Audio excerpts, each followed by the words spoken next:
SEC, SEC. Right, Arthur? Talk to him about it.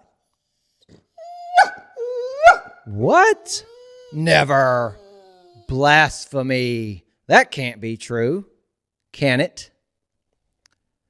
We got LSU football talk, a New Orleans Saints season recap, and a little conference supremacy breakdown. I'm Ruddy Rutledge, and this here is some Bayou football.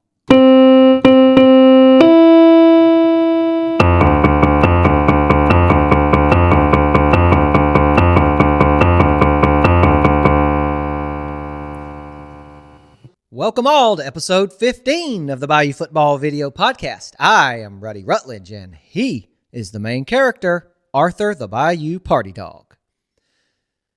There's a lot going on in sports right now. You've got the college football playoff. You've got the NFL playoffs. But, unfortunately for LSU and the Saints, they didn't make it. So, down here on the Bayou, a lot of Tiger fans have moved on to basketball. Some are closely following the gymnastics team right now, while others are patiently waiting for baseball season. That dude, Jay Johnson, going to have another serious squad this year. But like I said, this here is some Bayou football. So let's talk football. It's been a week and a half since LSU's 44-31 Texas Bowl win over Baylor. That game's obviously old news now. But that allegedly meaningless bowl game was the last time we'll see LSU play football for a very long time. Probably will seem like longer than it actually is. And thanks to the Tigers' impressive performance in Houston, combined with another big recruiting class, combined with a massive transfer portal haul over the past several weeks, a lot of fans and media are already pointing to 2025 as a defining season for the Tiger program under Coach Brian Kelly. A make-or-break year.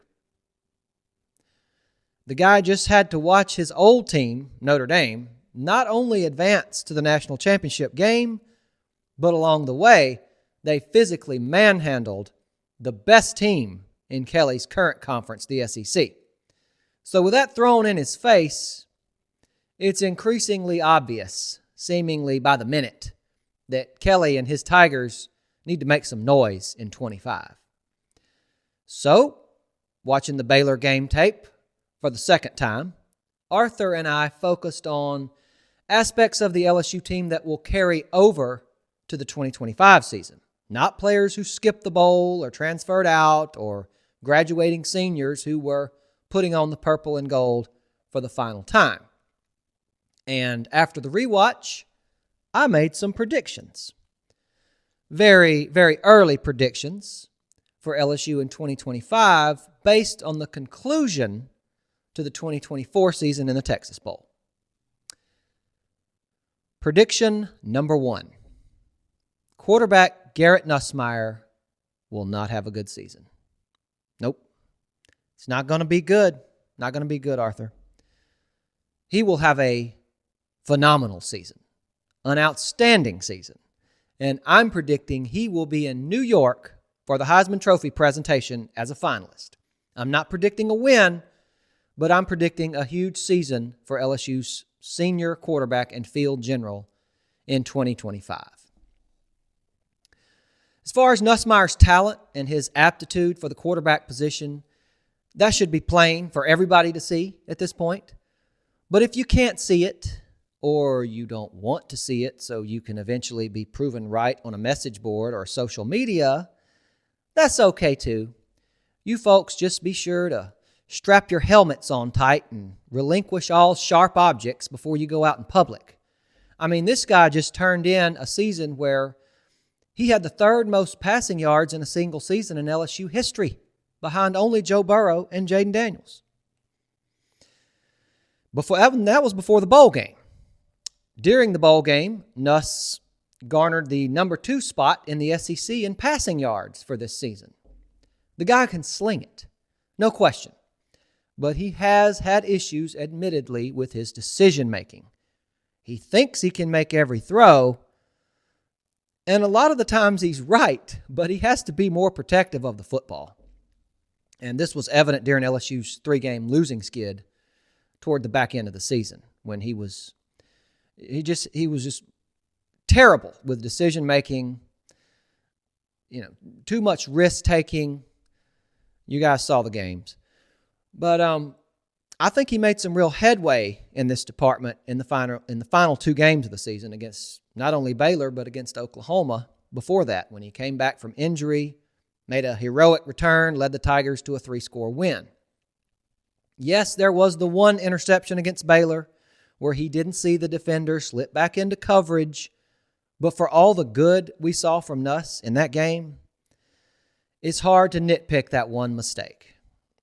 The Nuss bus was pretty much unstoppable to end the season, both games, and I fully expect a huge season, potentially historic season, from LSU's quarterback in 2025. The sky is literally the limit.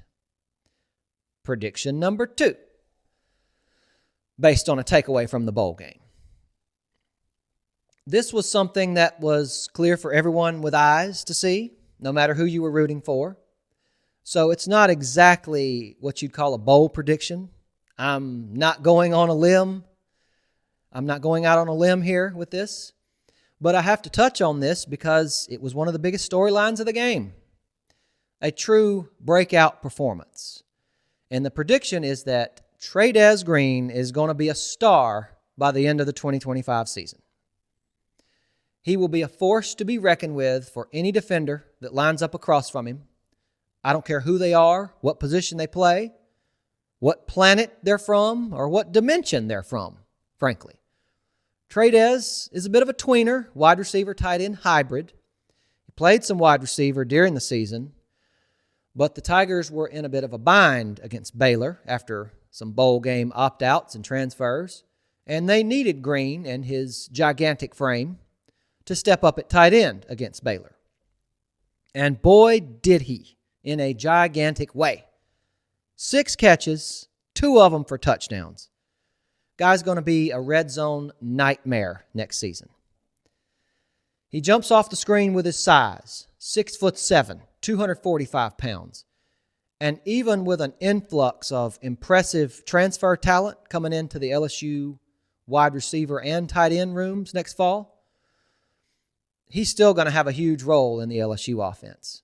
And he's going to become a star next season. Bet. Prediction number 3. LSU's offensive line is going to be all right. A lot of folks were concerned about this position group not only going into the Baylor game, but going into next season. You lost Will Campbell, left tackle, and right tackle Emory Jones to the draft. And they have served as LSU's bookend offensive tackles since they were true freshmen. And they both declared for the draft, skipped the bowl practices, and so against Baylor, Tyree Adams and Weston Davis stepped into these 2 spots, and both of them performed quite well.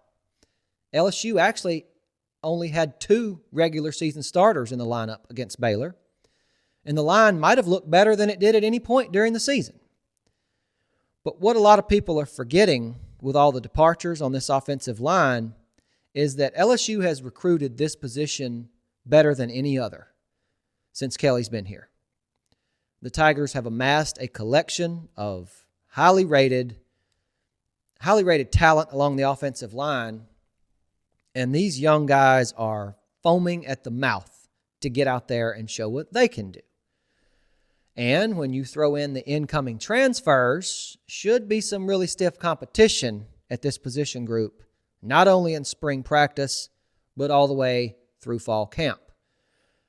Now, if some of you were hoping for prediction number 4, LSU is going to have a dominant defense in 2025, can't do that. Can't do it, not based on the bowl game anyway, which is as far as we're going today with these predictions. The defense did what they needed to do to win the game, but overall they had a lot of people out and they did not play well against Baylor. 500 yards given up and 31 points. Now, with all the transfers coming in, and defensive coordinator Blake Baker entering his 2nd year on the job, I am expecting a competitive spring for the LSU defense. There will be a lot of new faces trying to earn a spot on what will be Brian Kelly's most talented defense yet, by far, in 4 seasons at LSU. As usual, Arthur is now taking his mid-show recess, a.k.a. his beer break. He shall return. After the New Orleans Saints dropped their final game of the season to the Tampa Bay Buccaneers Sunday, I started planning to make this segment a full recap of the 2024 Saints season.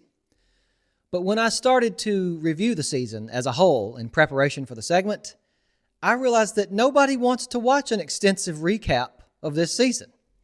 So it's a highly shortened recap, an abridged version. 2024, basically, for New Orleans, consisted of a 2-game teaser of what an NFL team looks like when everything's going right, followed by a 15-game cluster, a CF, where everything that can possibly go wrong does, where the coach gets canned midseason, where everyone who doesn't need to get hurt goes down, and where the team quits on the field on more than one occasion. The Saints started out white hot, blew the doors off the Panthers in week 1 at home, then boat raced the Cowboys at Jerry World in week 2. Everything was clicking. Derek Carr, Chris Olave, Rashid Shaheed, Alvin Kamara, Taysom Hill, the defense. It was just perfect. Too perfect. Like a dream. But the dream soon turned into a nightmare. And that's not uncommon when you have an uninspiring beta leading an already flawed team as its head coach. The momentum halted, the progress stalled, and the suck began. And it happened fast. The wheels fell off, and the Saints were quickly exposed as frauds. New Orleans dropped 7 straight games after that 2-0 start, and then team owner Gail Benson, reportedly, stepped in and did what New Orleans general manager Mickey Loomis, Mr. Everything is Fine, would not do. She fired the loser head coach who never should have gotten the job in the first place. Good on her for that. And then Darren Rizzi was named interim coach for the remainder of the season.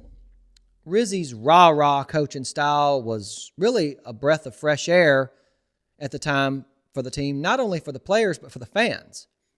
He was fun to watch, and he helped make the second half of the season semi-watchable, at least at times.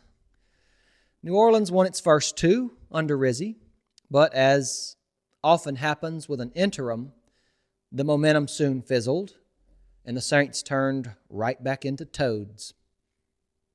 Or is it turds? They looked more like turds than toads. The Black and Gold finished the season with a whimper, dropping the last 3 games, 2 of them completely non-competitive, and the year ended with the New Orleans Saints sporting a 5-12 record, dead last in the division, with no momentum, no head coach, and a terrible salary cap situation. Although the retirement of Ryan Ramczyk should help a little bit with that. But it's obvious that the coaching search is all anybody wants to talk about with this team right now.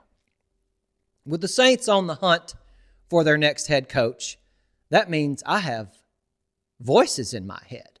2 of them, actually. The first voice, the mean, nasty voice, my realist voice, tells me, Ruddy, stop being a dumbass. This franchise will never win anything again as long as Mickey Loomis is associated with it. Okay. But on the other hand, on the other side of my head, I should say, my idealist voice, that calm, soothing, positive voice, gives me hope. My idealist voice tells me, Ruddy, don't be such a negative Nancy, dude. The Saints can get back to the postseason, man. All they got to do is make the right head coaching hire.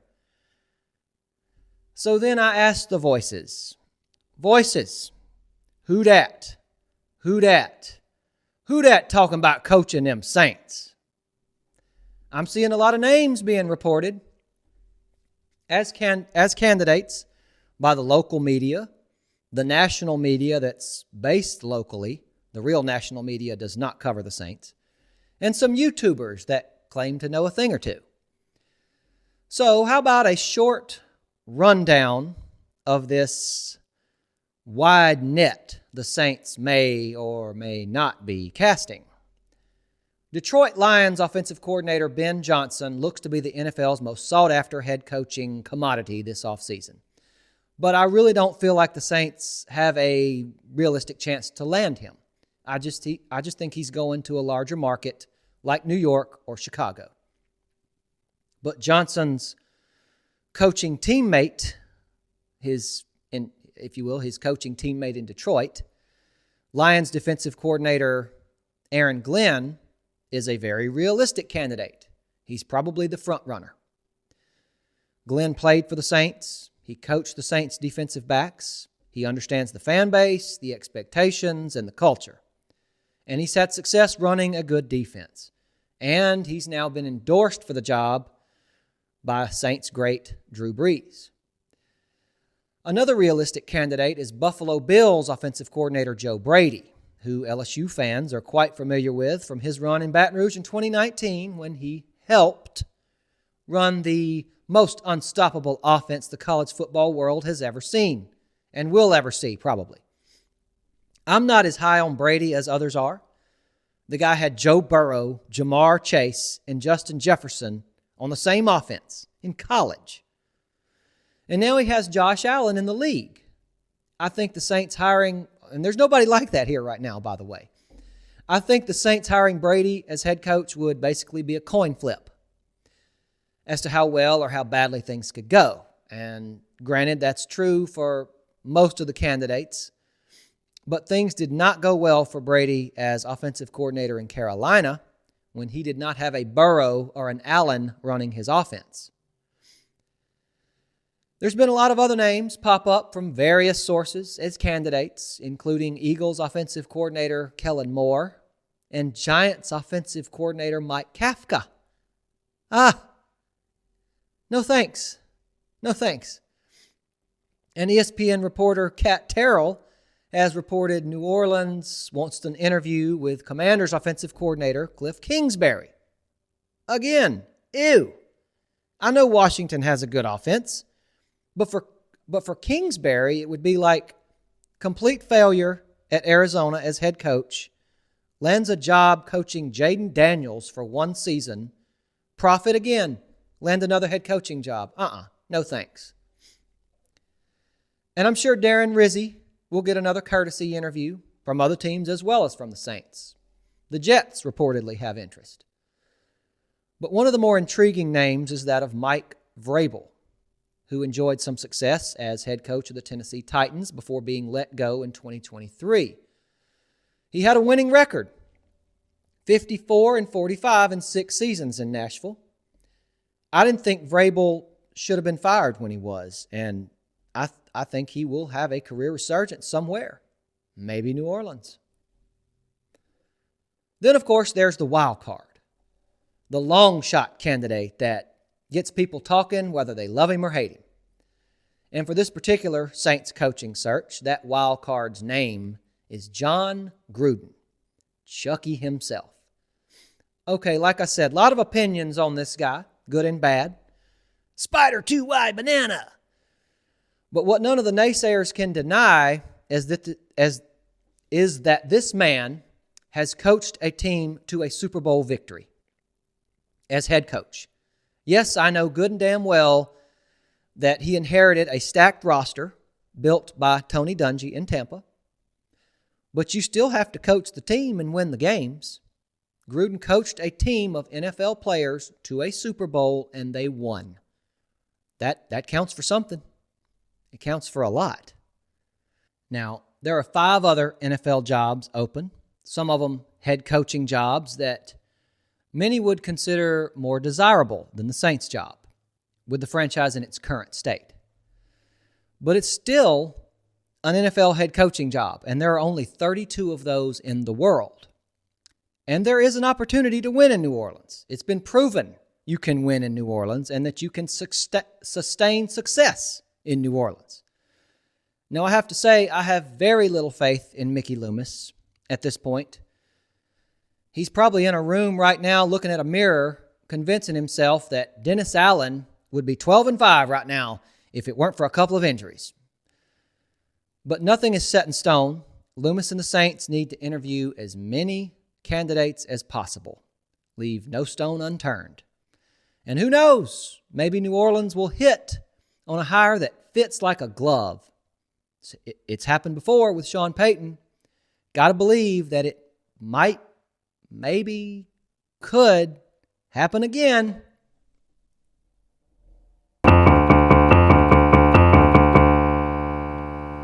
Arthur is back, and he's done caught a little buzz. Look at those beautiful bloodshot eyes. Let's hear it, Arthur. SEC, SEC. It just means more. Am I doing it right? I said the thing.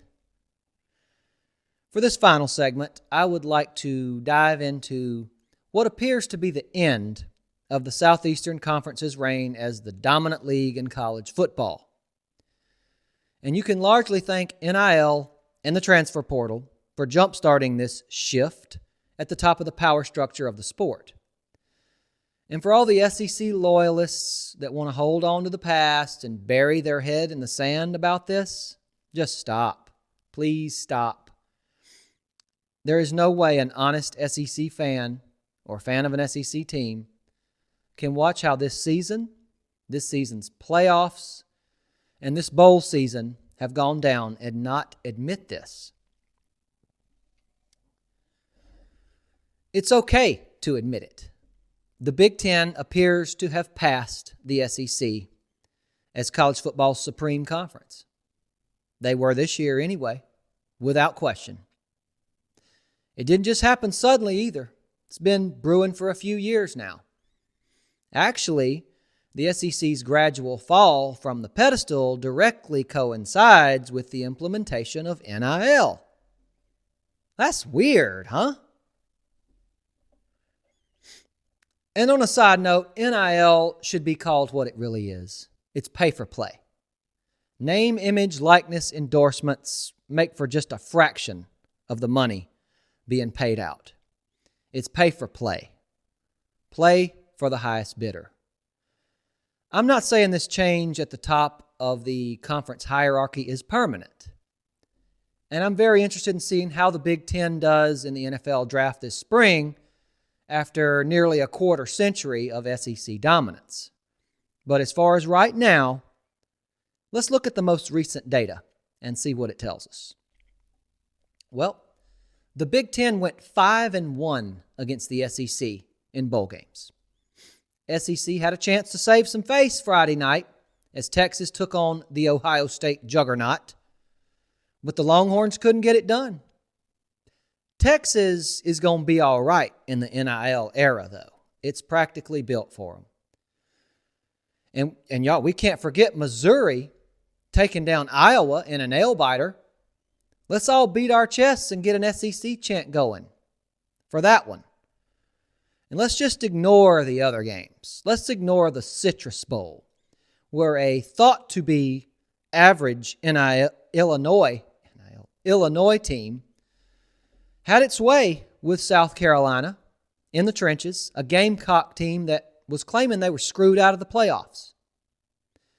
And if you want to say, well, that was just a meaningless bowl game. Before that happened, Tennessee went to the Horseshoe in Columbus, Ohio for a playoff game, and they looked like a one-legged man in an ass-kicking contest. Completely overmatched and outgunned by an Ohio State squad that was noticeably faster and more athletic. Then, a 5-loss Michigan team stunned Alabama. Another SEC team claiming they were screwed out of the playoffs. And then a USC Trojan team with 5 losses in the Big Ten beats Texas A&M and that gave Lincoln Riley's very average Trojans a 2-0 record against the SEC this season. LSU knows all about that. And on top of all that, the SEC's big gun, our champion, Georgia, was bounced emphatically from the playoff by Notre Dame. Notre Dame. The Irish beating down the SEC champion was absolutely shocking. I know UGA was missing quarterback Carson Beck, but the Dogs were dogged out up front in that game. In the trenches, pushed around the entire game on both lines of scrimmage. Meanwhile, the Big Ten has put 2 teams in the Final Four for the second time in 3 years now. And don't forget, Michigan won it all last year, beating Alabama in the semifinal in Nick Saban's last dance. Then there's the Big Ten's new TV deal, which dwarfs the SEC's, and I mean dwarfs it. Don't think that money won't be put to good use on the playing field. But chin up, SEC. You're still one of the top 2 conferences. You're a top 2 conference. And the number 1 men's basketball conference. Wild as that sounds. Further proof that nothing stays the same. As for the LSU Tigers, where do they stand in all this? Well, they're still a member of one of the top 2 conferences in college football. Because LSU is a member, I always wanted the SEC to be and to remain the top conference. But let's be real. The SEC has never looked out for LSU. Screwed us over to prop up Bama more times than I can remember, whether it was on the field officiating, schedule making, or whatever they could possibly do. And it wasn't always Bama either. If the SEC is the number 2 conference now, then as far as the other teams in our league, I hope LSU beats the number 2 out of them every chance they get. How about that? For Arthur, the Bayou Party Dog, please like and subscribe. I'm Ruddy Rutledge, and this here is some Bayou football.